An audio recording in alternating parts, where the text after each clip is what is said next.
Deborah Epstein of the Cosmic Dreaming Lodge. And I am Larissa Rusell of Heart Centered Academy. We're hoping that we are live. And if not, you'll be starting watching this in the middle of our conversation. Exactly. Yeah. I do have to contact them again and find out. Oh, now it says it's streaming. So Okay. excellent. I dibbed out on checking. So normally I'm like, are we on? Are we on? But yeah. Uh, so Deb, just talking about, of course, we get on like a half an hour before and Deborah we start Epstein. chit-chatting and all of those things to catch up, and got into a conversation. And so we're like, oh, are we going in a new direction, or is it just a different jump off point for the same direction of what we have planned? Yeah. And Yeah. And it is, it's interesting, I think, is that we could start out through any doorway and still arrive in almost the same room, because it just all kind of boils down to the same thing. So one of the things that we were talking about, because I pulled this card when we first started talking, and it's Mhm, the Yang card. So we know that's the more male mhm, energy of things. And I haven't read the card, what it's about, but it was everything that we were talking about. We were talking about structures, and we were talking about feminine energy and how, feminine energy wants to flow. And it's creating from a space of love, and creating from flow energy and rhythm energy, mhm, and all of the when you call the seven hermetic principles. There's rhythm, polarity, correspondence. I don't want to name them all, but you guys can go look it up. mhm. Um, I don't want to do all the work for you. And I was talking about the structure of my mesa, and I was doing a lot of work with the structure this morning. So it's a lot of geometric patterning. And within the geometric patterning are a lot of medicine pieces. And when the medicine pieces are arranged in a certain way, the energy flows in a certain way. So it's like the structure helping the energy have Mhm. form and flow in certain directions, for support, for healing, for to bring your intention into form, right? And it's this reciprocal sort of sacred play is how I think about it. So if I have an intention of, say, healing, and I look at my altar and I have certain pieces for certain things, I can arrange them according to my intuition, and then receive the supportive energy of that. And then it shifts my mind, it shifts my awareness. It's like the Mhm. magic. It doesn't make things appear out of nothing, because we're also part of the play. We're also part of we're creators. And I think where this ties into what we were talking about before is we're living in this really sweet time of stepping into our power and empowering ourselves to become creators, as we're watching everything crumble around us. Mhm. Mhm. And so that's the gist of where we are.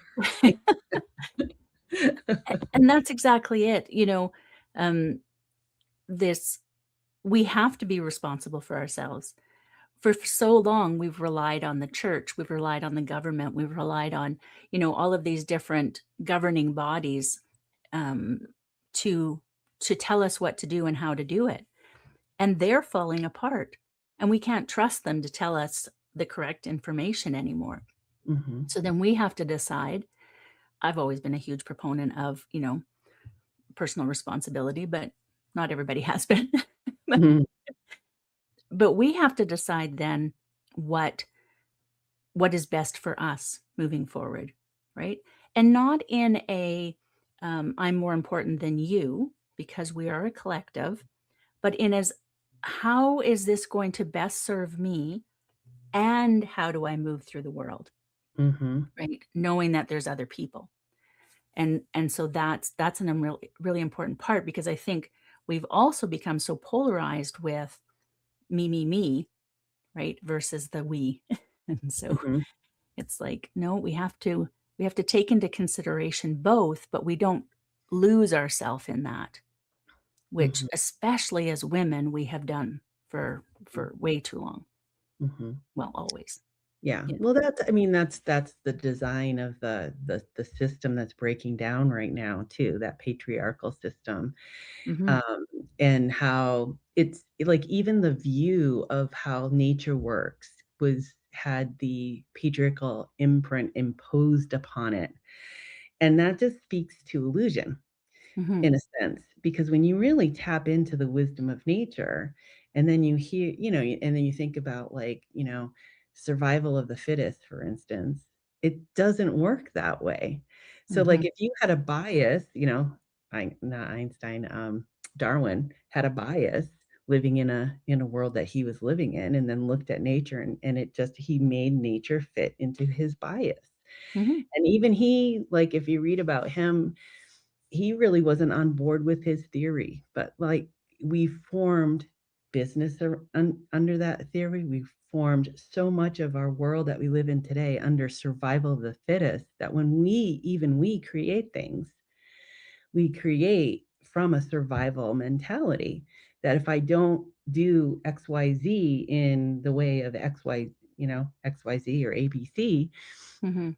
I'm not gonna make the money I need to support myself, and then, I'll die. And so what goes out the window?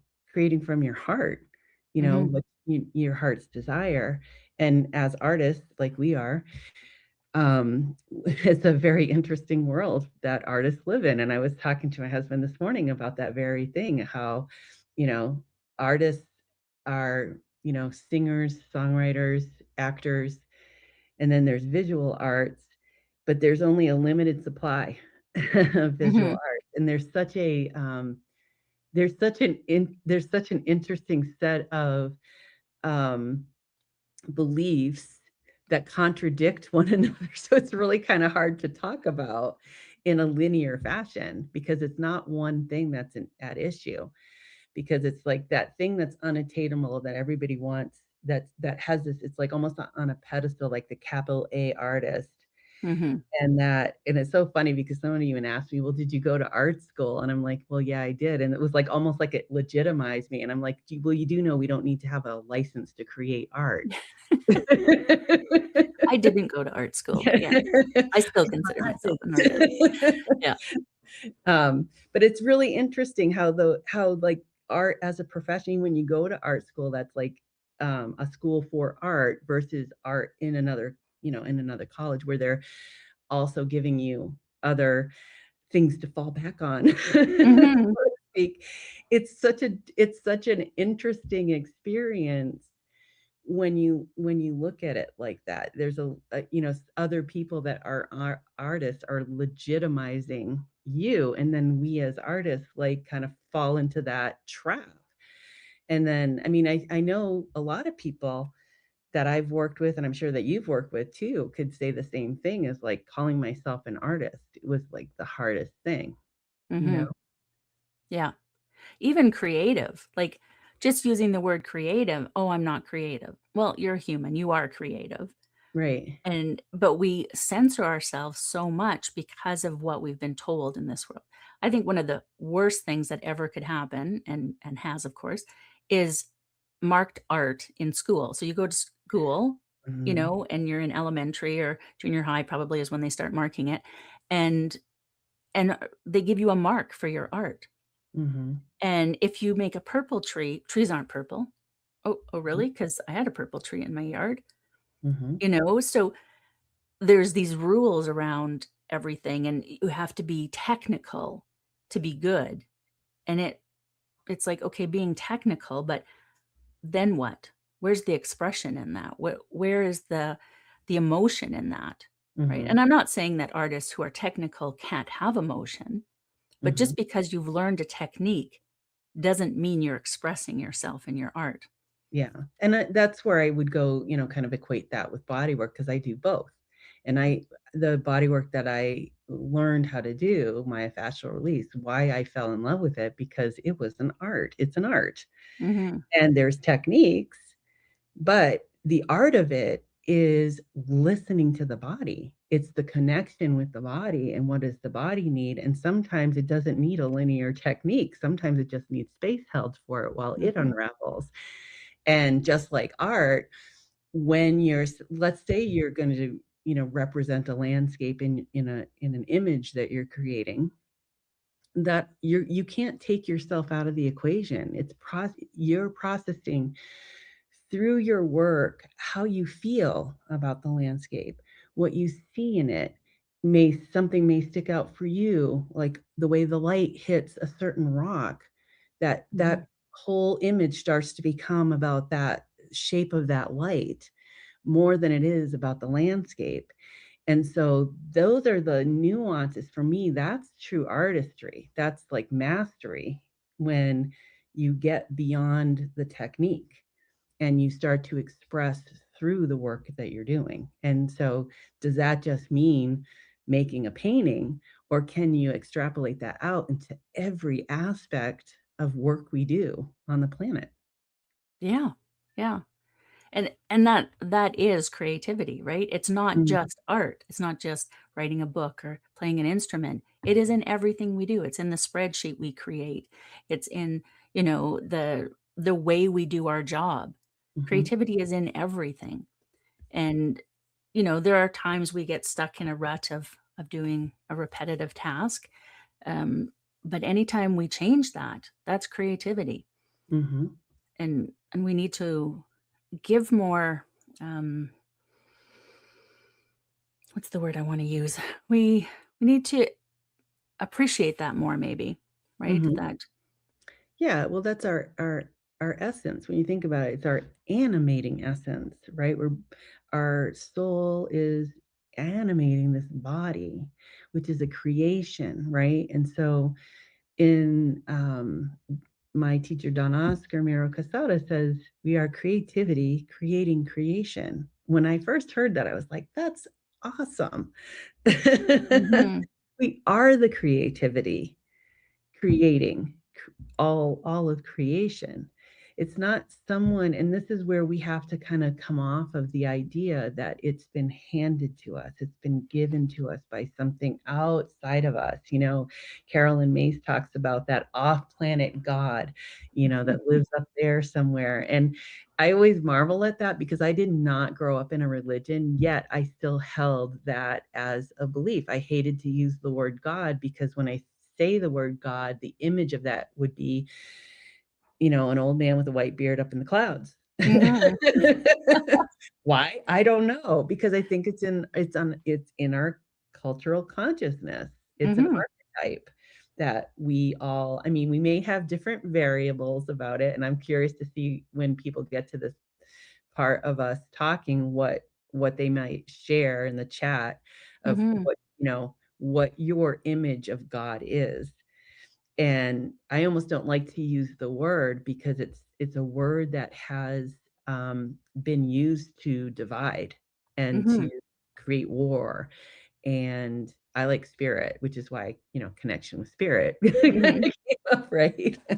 Yeah, yeah, and whatever word you use, I do have to say I have a little bit of a bias against the word God, but, you know, from so many things that we've been taught growing up and are part of our collective consciousness here in North America.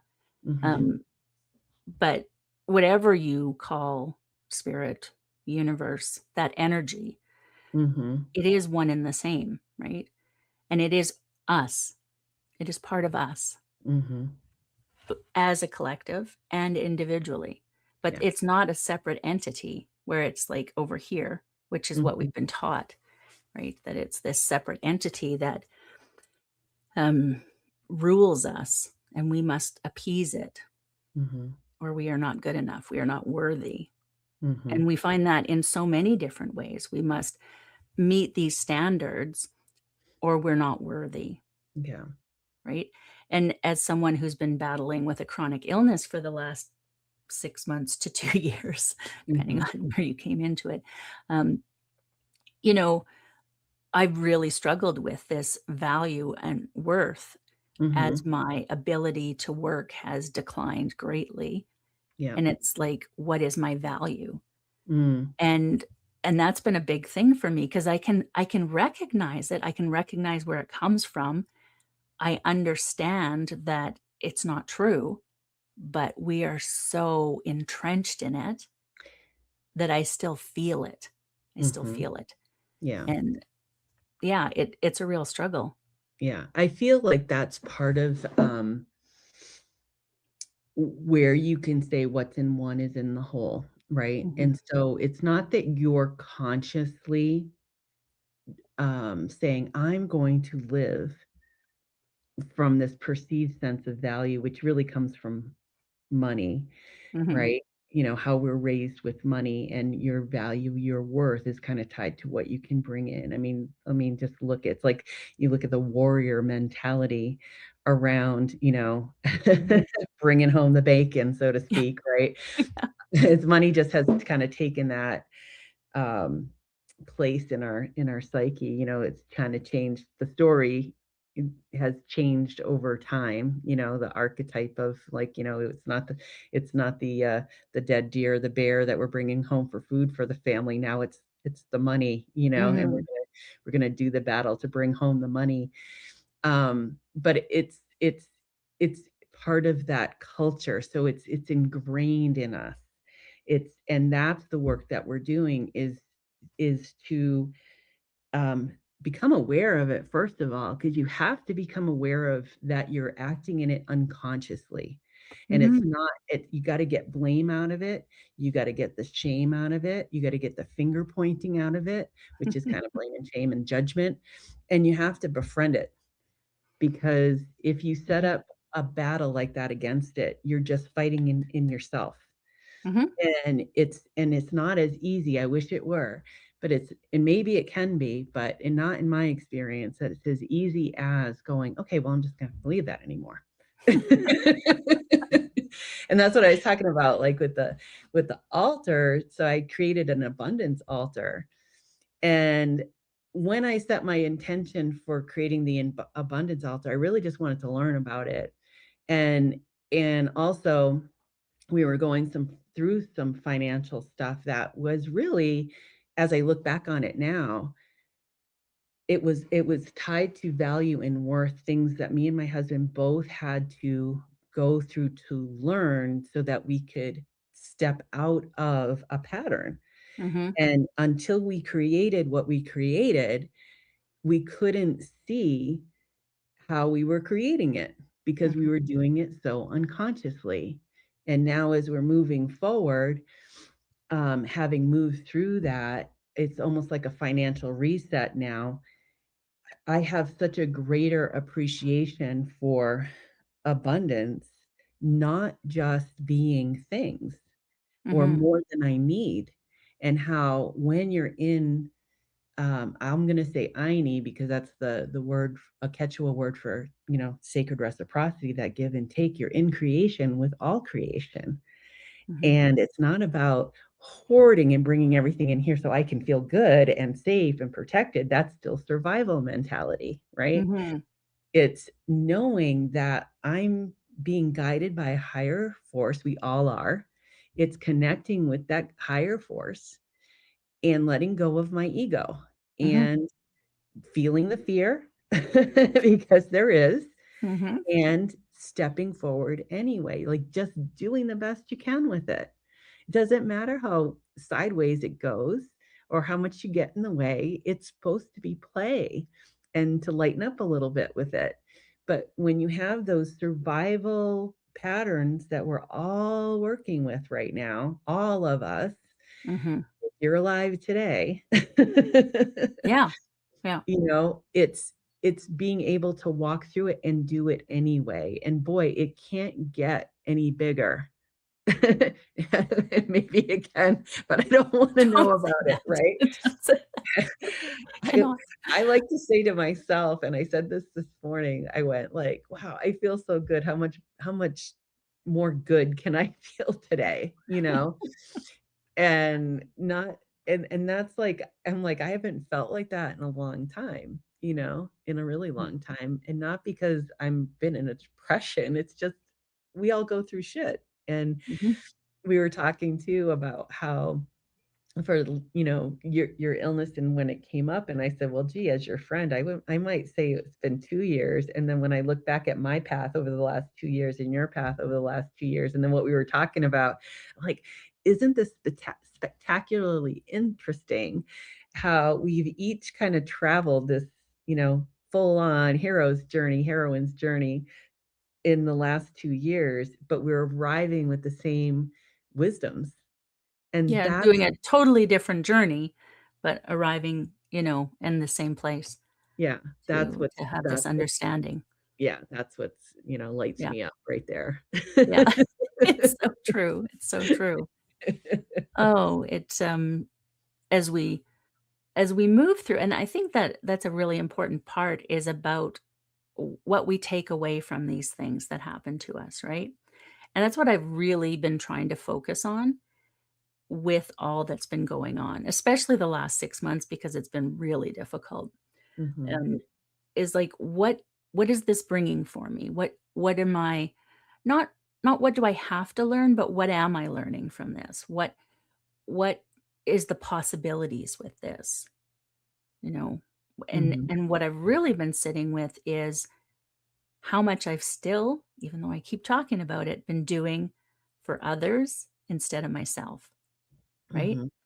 And it is important to think of others in all of this, but not at the expense of ourselves, Exactly. right? It's so funny, I see the same thing in my husband, and we were having this exact conversation this morning about Mhm, it's okay to take care of yourself first and your customer. And mhm, that so some of it to me when I was his situation especially, and it may get to the why, so hopefully this may me support you a little bit, but it's like he's dealing with customers that see companies as the enemy. So if something goes wrong, I'm gonna do battle with you because you're just like everybody else, and he's trying to build something different where mhm, he wants he really he's the CEO of his company, and he's talking to customers on the phone, wanting them to be happy with what people with their products. mhm, And, so when they realize like, "Oh, you're the guy," then mhm, they kinda soften a little bit, but it's more about learning how to create a win-win where it's like, "I'm not gushing and giving you everything because mhm, I'm trying to heal some wound of yours," you mhm, know? And you're not trying to take everything from me, trying to get satisfied. It's like, how can we both walk away from this experience where we both feel like we've won something? And so that looks like, when we're in a healing, situation with another, as the healer and the healee, we've been taught that as the healy, I have nothing. Healer, you have it all, and I need to suck you take it dry. from you. Yeah. Mhm, mhm, And, I've been through that too as a healer, and it's like, I felt like, "Oh, I especially if I start charging what I feel I'm worth, then what mhm. are they getting for that?" Because what I really know is that, your body has the capacity to heal. I just have to talk you into it. And if you are not willing to listen to that and do that work, that's not on me, that is on you. Yeah. Which is a difficult place to be in the culture that we live in, right? Yes. Yes. Understanding the value of what you bring and them not accepting that. Right. And then And there's also the attraction, right? So mhm, who are we attracting as healers, right? mhm, And so if I have really strong boundaries around something and, I attract someone that is really always trying to knock them down, mhm, I can just say, "Hey, listen, this is how I do my work, and this is the best for me. It's the best for me to be able to hold a safe container for you. mhm, And so if you can't follow that, then you need to find another person to work with. And it's mhm, being able to let that go, let them go, and let go of the financial piece of that. mhm, Trust, and that takes a lot of trust. That has always been a question of mine because, in my early days, I'll just take anyone that shows up because I mhm, need my business going. right? Because I know I'm a good healer, and I know I Mhm. can do this work, and I know that but that's not always a good way to do work. Mhm. And especially when you're, I'm working under a survival belief system that I gotta run fast, I gotta work hard so that I Mhm. can survive, not even thrive. Thrive's not even on the table. Even Survive, though there yeah. was a level of thriving, I'm just not seeing it because I'm in survival. I gotta keep getting clients. I gotta keep helping people. I gotta make sure I do that good, to the standard that I'm charging for. Mhm. And, so it's just all creating from fear, and that's a drain. It's not even that they're draining me. I'm doing it. I've opened the floodgates up. Mhm. Yeah. Yeah. And it's interesting as just you were saying that, what made me think, it took me reaching sort of my lowest ability to Mhm, deliver, mhm, to recognize it, not my highest ability to deliver. I didn't recognize it then. It was at my lowest ability to deliver that I went, "That doesn't affect my value, so how can I do things differently?"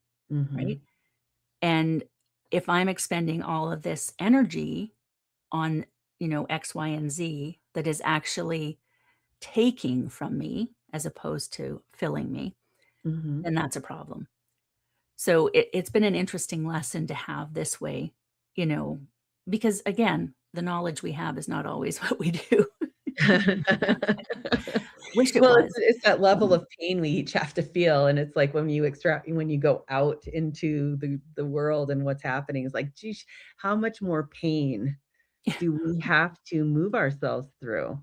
mhm, And it's really interesting too, being on the side of being awake, and I kinda look at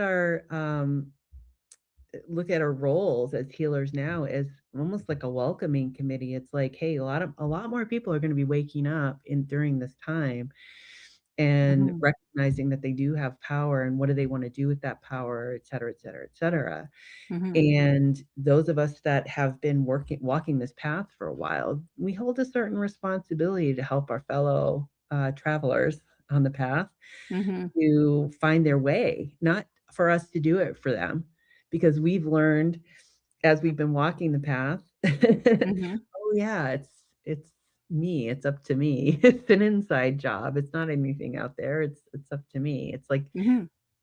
moving out of the victim, and stepping into the other, let's see, we have like what other 12 archetypes, getting them active in the light.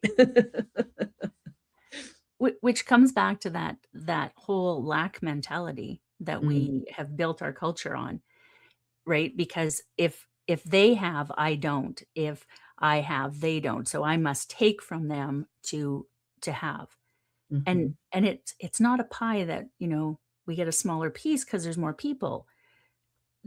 Everybody has the ability, and I don't mean everybody has the ability to be a billionaire, because there's a lot more involved than just, oh, I don't think making you money. wanna be in that club, But honestly, with what you no, see I going don't. down in in that group. That that's an interesting that's a whole other conversation. Yeah, Um, yeah, put a pin in that one and we'll come back to it another day. but this idea of, whether it's our physical health, our emotional health, our, basic needs that we have, whether it's more than that, what we want out of the world, and I don't have to take away from somebody else for me to have, and then, "Oh, I'm a horrible person if I have something because they don't, and I've taken it from them," which I think a lot of healers, artists, other heart-centered, um, people and businesses have that issue with, "Well, I can't charge because then I'm not helping. If I charge too much or if I don't give more, I'm not doing my part."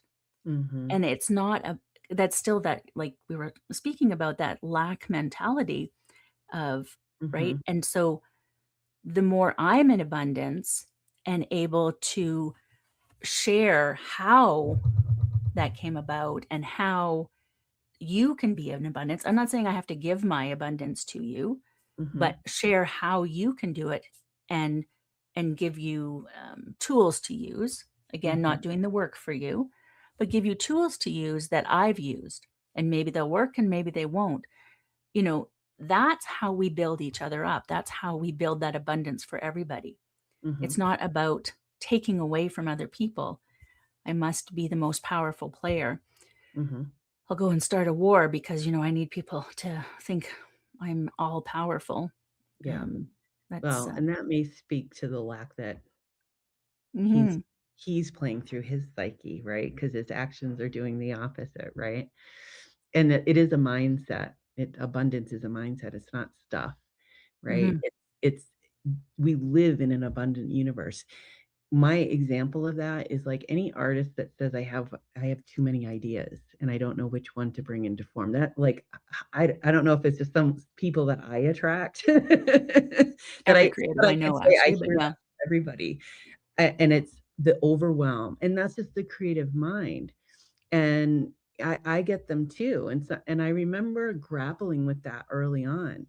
And sometimes I think, like, when you're plugged into infinite source intelligence, that's true abundance, right? There is no lack in infinite source intelligence. Mhm, It's all available to you. mhm, So maybe that's where having an intention comes in. Like, knowing, what do you wanna create? How do you wanna feel when you're creating it? I'm kinda sitting in that right now as I'm reawakening my, um, I don't know, my business, I guess? What do I wanna create that feels sustainable for me mhm, and that helps others? What is needed out there? What does the community need? What does the community need that I want to be doing? And as I said to you earlier, it's like I wanna wake up in the morning, be truly excited to mhm, do whatever work I am doing, but I don't wanna work 16-hour days, mhm, because yeah, for me, it's not about getting people's attentions and, getting likes and getting all that kind of stuff. It's like, when we do this podcast, for instance, we truly love having these conversations, and it's like, whoever shows up, shows up. Awesome. mhm, Only one of you is here now. Great. yeah, It doesn't matter. It's like if mhm, you get if 35 people watch or 135 people watch and they get something from it, I'm like, I'm jacked about that. But mhm, when we originated this, it's about connection, and the connection that we have and that we just wanted to share it. That's all. And so mhm, I think it's more coming from that mentality versus like, I gotta get this podcast out there. I need to have everyone's eyes on it and I need to monetize and I mean, yeah, we do, but that can't be the driver because then you're the one mhm, that we are the ones that become driven, you know? mhm, yeah. And I think often we don't understand, the steps, right? So we Mm, get so fixated on the monetization of something, or that it has to be the best, or it has to be the most popular, and we don't understand the steps of that. So I think back to a summit I was on when I first started online, so 2018. I think I mhm, started online 2018. I had been in person for like 30 years before that, and I was on a summit and I met a friend, and then uh, well, that we weren't a friend at the time, we were quite good friends now, and we ended up doing co-writing a book together that, a few other people were involved in, and then we've had numerous other projects we've done together, and now she's one of my best friends. You and I met on a summit, mhm, and we have done so many things together. We have done this, but that has led to learning about ourselves. It has led to other experiences and knowing other people. mhm, So, yes, we've talked, many times about how we could maybe build this up and do things with it, but also it's feeding other things. And if mm, it wasn't, we wouldn't be doing it, right? mhm, mhm, The sharing alone, we love that part, right? Often when we meet weekly, because we come here monthly, we'll say, "Oh, what too bad you don't have the audience today. We could have shared. We have to remember to share this." We say things like that, um, which of course we don't remember to share, but it's things that we talk about. And it's because we want to share information with people. We want to be a part of the shift that is happening. Mhm, And and yes, we do need to support ourselves, but also there's more to it than that mhm, as we're moving through what's happening. And so not everything we do is going to be the thing, mhm. right? There's other purposes for some things. Yeah, And I yeah, think that's an important part to remember because many people stop doing things because, oh, it's not the number one or it's not bringing in enough money. Now, if everything you're doing is, you know, putting you there, okay, maybe that's not working. But there are some things you do for other reasons. yeah, And I think that that's an important part. yeah. Yeah, and I think it's learning too how to work, in the nonlinear and also the linear, you know? Mhm, Because it is a both and situation. It can't all be linear and it can't all be nonlinear. Because a lot of times the nonlinear, like etheric, kind of abstracty kind of stuff doesn't if it doesn't ever find a form, it can be really frustrating, right? And it mhm, feels like it almost feels like you're backed up or clogged up, right? And there's a step between those 2 places, and I think a lot of creatives, especially healer creatives, because they have an understanding of how energy flows, they have a good grasp on it through maybe not a, linear sort of way, but mhm, more of a hands-on, expressive sort of way where they're in the flow of it, and then if you asked them, "Well, how did you do that?" "Well, I don't know, it's just in the moment," right? mhm. That's that sweet spot we all wanna get to when we're creating. When we're in a painting, right? If someone says, "Well, how did you do that?" "Well, I just let go, honestly, that's what it and this is what came out."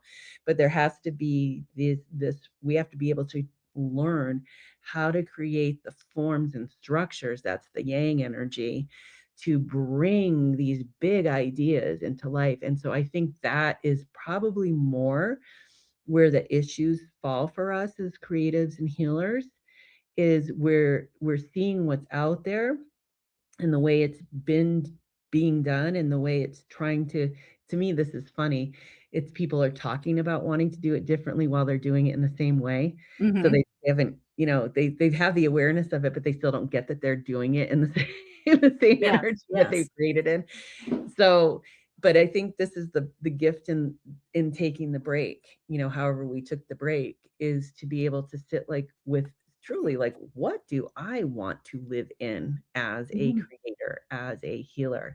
And then finding the way to maybe help others structure something for themselves, and it doesn't have to look like everybody else's. This is the idea of, like, the uniqueness of what we create instead of, and this is how it's been happening, right? Somebody creates something that's kinda unique and they see, "Oh, look at all the likes they got. Oh my gosh, I'm gonna do the same thing," right? mhm, And it falls flat on its face it's going to, because that is creating under the old energy pattern.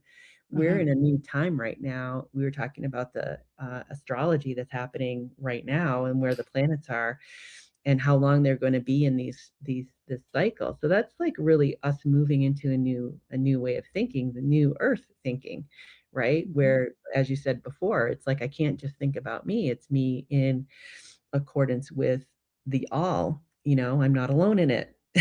So mhm, that's a mhm, wake up, right? I'm not alone in it anymore. So how does it serve me and how does it serve others? And, if we're gonna be creating these new structures, in how we maybe wanna get our art out into the world, how we wanna write that book or, maybe start a healing practice that is, kind of a unique way. If we're going to market, because we do have to bring it to market at some point, it has to leave the confines of your mind and and come out into some sort of form. How do we wanna structure that, mhm, that is workable, that is doable? And I think for me, and I'd love to hear what you think about this from your experience, the most draining thing of having an online business in the way that I was taught to do it was the constant marketing, the constant staying on top of all of that crap, and I Mhm, was never getting to do, or not as much as the to do as the work I love to do, mhm, and that was one of the big reasons I needed to step away because I was hating it. mhm. Yeah.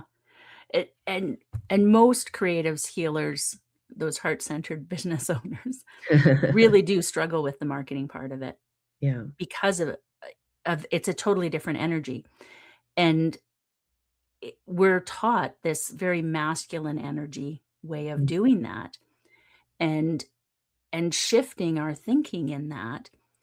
Now, I haven't sent an email to my list in months, and I it does niggle at me, and I should, other than about this, right? We're going live today.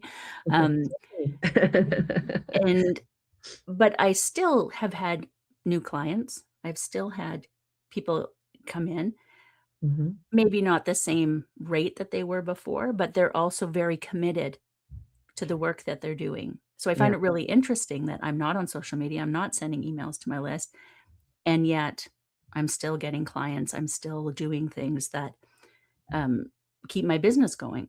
yeah, And I just was physically incapable of, yeah, which is what I needed to step away from that. I do believe, I think that's a part of this whole illness for me, has yeah, been shifting, not my thinking, because my thinking was already there, but actually shifting my ability to move into what I think yeah. versus, what I've been very much indoctrinated into. Yeah, and you had mentioned before, I'd love if you felt called to touch on the emotional aspect of the shift that you're going through, because you had said a few things and I was like, "Oh, man, do I know that?" But I'd love to hear I that mean, again. it's been a difficult journey, I have to say, because I have beat myself up about not doing the things. I have, gone through this whole process of, "I'm not good enough. I'm not, worthy. Like, I'm not delivering enough. Mhm, Why am I bothering with it?" Like, I've gone through all of those, and I'm not saying I'm completely cured of them, because there are mhm. moments that it still pops back in. But as I'm shifting through all of this, I'm starting to recognize I don't want to be that, right? I knew Mhm, I didn't want to be that, but I'm really recognizing it in myself now. mhm. And so I am, I think, I hope, incapable of going back to that. Yeah. You know, time I will tell, because, like, COVID, everybody's like, "Oh no, we'll never go back to that life." And many people did go back to that life. Yeah, but did you? Um, yeah. That's the important part, did you? So so, my as I'm sitting here with it, I'd like to think I'm not gonna go back to that. Yeah. I do believe that my health will dictate, and maybe I'm bringing this to fruition, but if I was to go back to it, I do believe my health would decline further. You And won't let so, yourself, so see that how you keep how you're keeping yourself yes, honest. this is how I'm keeping myself in check.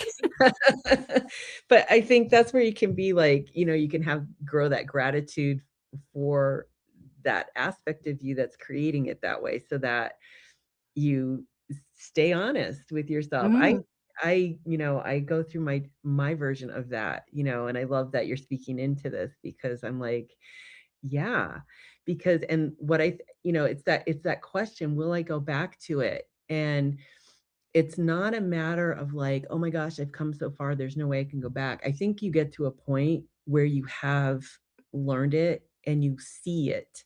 So it's mhm, the awareness of it. So you have now a choice where you go, "Oh, that has a feel to it. If I go and try to do it this way again, I'm not gonna like how this feels in my body." mhm, And so maybe you don't know the new way yet. And that's kinda where I'm at. I don't know quite yet, but I know what I feel. mhm, And I know, like, so when I'm trying to not, get too far ahead of myself and make promises that I know I can't keep, so I'm going to do this on every single new moon. To me, that's Mhm. like, for me, that's dangerous to do because then I will start driving towards that.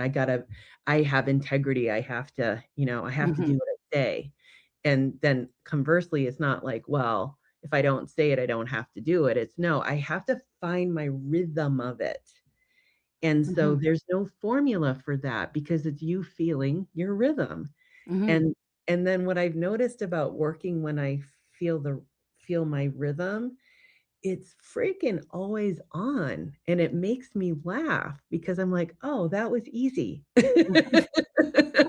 Yes. When I force and I start feeling that I'm forcing, that I'm starting to tune in more to my core and feeling like, so here's an example. So I became a sanctioned teacher. One of our commitments is to do a Wednesday night link up for the community. We are Mhm. needing to sign up for two. I haven't signed up yet. Well, I did. I did yesterday. I signed up for my two. But whenever a need arises around that, I start to go into like, I gotta do it. I gotta do it. And because I need to, like, that's part of me. It's like I gotta rush in and help. Mhm. And I call it the taking one for the team sort of mentality, right? Mhm. But then I started catching that I was doing that because I was feeling in here like, why don't I feel good about doing that? And then I really sat with it. And it's because no, I haven't even looked at the dates that I want to do. Mhm. So I've set myself up to play this stupid game with myself so that I can rush in and, And feel save the good about day. myself by saving the day, Yeah. but which I don't feel good about myself at all. So Yeah. once I set those dates, I'm like, "Whew," my whole body relaxed, and then I had the awareness, like, I'm not the only teacher. There's a lot of other teachers that can step up and fill those spaces, so it's not all on me. So Mhm. it's really like, now that's kind of an insight into how my programming works because I allowed myself to shift how I did it, even though it may have been uncomfortable in the moment. Yeah. Yeah. Yeah. And that's a really important part is as we are shifting, it is very uncomfortable, right? It's really uncomfortable. And we think often, well, if we're shifting for the better, it's just gonna be better. Yeah, Yeah, it will be, but in the middle, when we're shifting, it is not.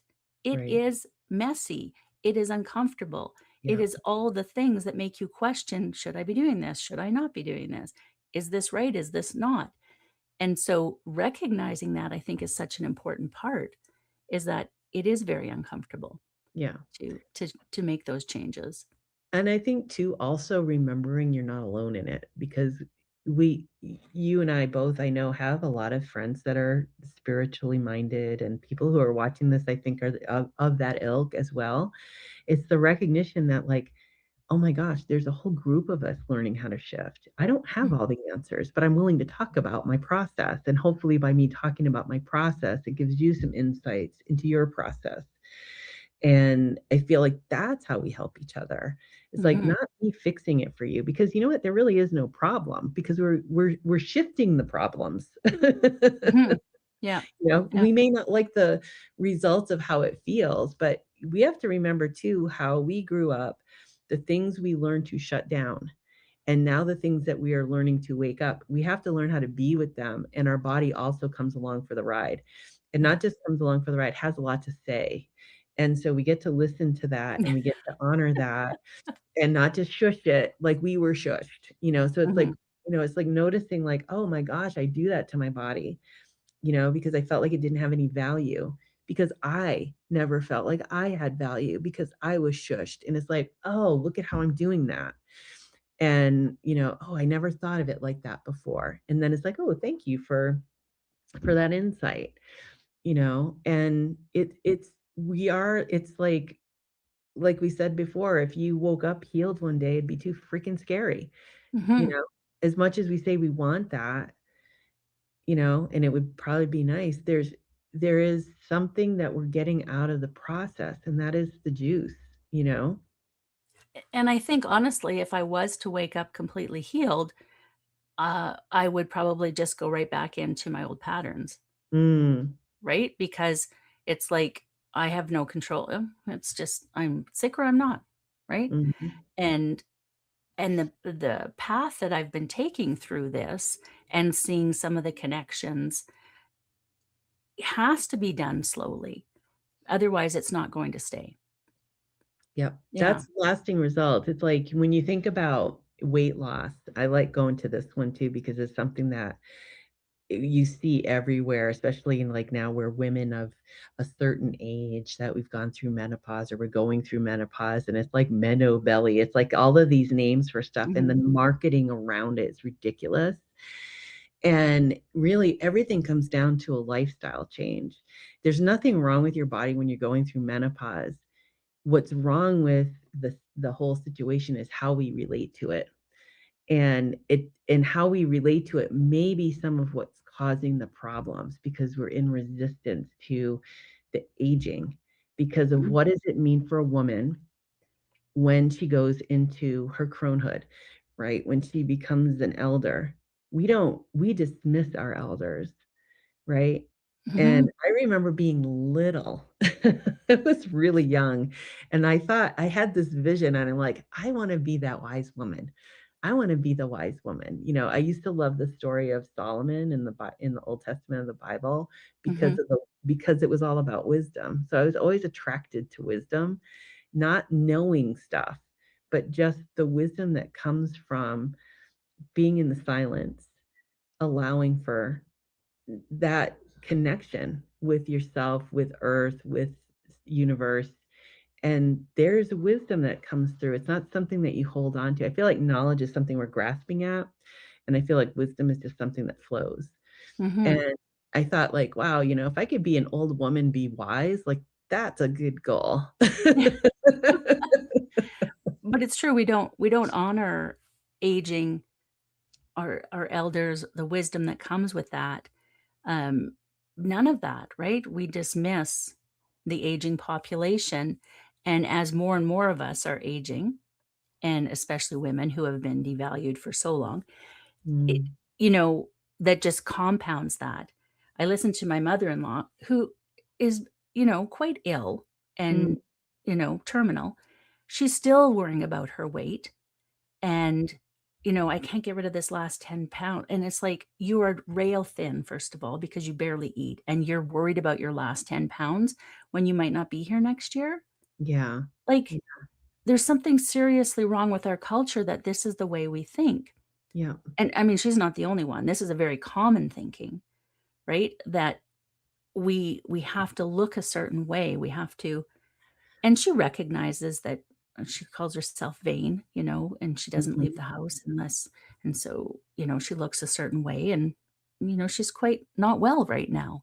And Yeah. so she's been staying home more and more because she's worried about what she looks like. Who cares Yeah. what you look like? Go Yeah. live And your life. yeah, and is that, like, more worry towards what other people are gonna say or think about it, And you can't control that. Yeah. And And it comes most people down probably to don't think anything of it. yeah, it comes down to, like, lifestyle and happiness and how do you wanna live, Mhm. Not like everything that every morsel I put into my body, I'm gonna have to worry about because what do you that's energy. You're Mhm. taking this thing that could be, like, really healthy and really good for you, but you're gonna put it in your mouth, and then you're gonna feel guilty about it because it's gonna make you gain weight or whatever.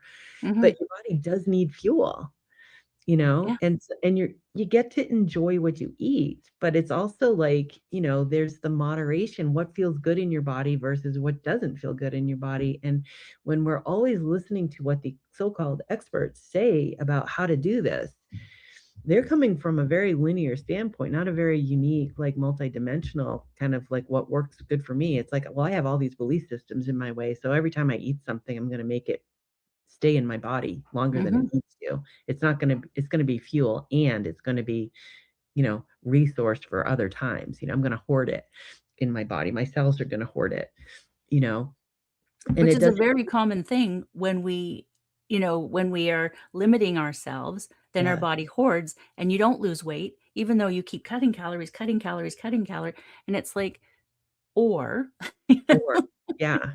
you could do what your body needs. Yeah, and think of yourself like I love the word nourish, you know? It just has like just the word itself has this feel to it, nourishing. It's Mhm. like plenty of water and sustenance and fuel and like life force energy. Like, so it's more than just food that nourishes you, right? What Mhm. sleep nourishes us, right? Water nourishes us. Time alone, time out in nature. Like, think about all of the ways that you are nourished in your body other than just food. Mhm. And, how does that feel in your body? Because when I think we can shift that, then that feeling of deprivation, you don't want to deprive yourself when your body truly feels hungry. you Mhm. know? It's such a sad thing that I see us do as women, the self-judgment, the pain we put ourselves through, the It's not just food. comparison. It's Yeah, right. it's not, it's it's whole stuff, all stuff, Mhm. right? And it's like how I look at you and I go, "Oh, I wish I could look like that person." And it's Mhm. like what are you saying? What is what else, what other parts of you are hearing that dismissing your own self because you'd rather be someone else or look like something else. Mhm. And, it's we gotta start learning what self-love and self-appreciation, and it's that's the unconditional part. We haven't been taught that, Mhm. how to be unconditional, and I think that's what we're really craving, That's what we're Mhm. really craving is that I just wanna be accepted, but we have to start that here, Yeah. right?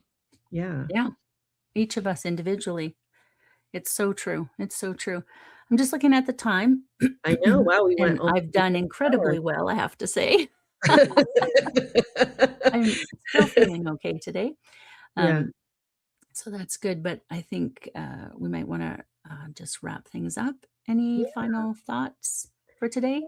I Um just yeah, I think wrapping up and just saying to everyone, I'd love to hear I'm gonna send an email maybe tomorrow or the next day, Mhm. kinda saying what we talked about and, really kind of opening the question. I'd love to hear what people introspect around these Mhm. topics, because I feel like, you know, we're talking a lot, but and a lot of wisdom's flowing here, like, Mhm. from what we're talking about. And I love the conversation, but I don't think there's any absolutes here. And, I guess I just would love to close by saying I just wish you all well, Mhm. wish you all wellness and nourishment and love and, finding your way to what really sustains you in your happiness and in your joy. Yeah, such an important part. Not what you think is gonna make you happy, but what truly makes you happy or what you think somebody else thinks you need to be happy. These are Mhm. all the things we do. But, what is really going to bring you joy in your life? And as someone who has been struggling, I have to say not giving up, right? When you are struggling, our culture is very much because we put value on ourselves based on how we show up in the world. And things are constantly shifting, especially if you allow them to. So just sit with whatever's happening, whatever's going on with you, and good, bad, or otherwise, and allow it. And then look at, what did you need to know, or what do you need to know now? And not that, oh, what's this lesson I must learn from this? Because I think we there's a lot of blame in that. But Yeah. truly, like, what am I learning from this? Right? Mm, And what do I truly want? And maybe this is trying to shift me into moving in that direction. So I would just invite everyone to look at that for themselves. Yeah. beautiful. Yeah. I love Alright. that for sure. We're gonna try and close the live streaming now. We'll see what happens. We may still be here an hour from now, but thank you everyone who joined us, and if you're on the replay, please leave a comment, and, yeah, because we love you being a part of the conversation.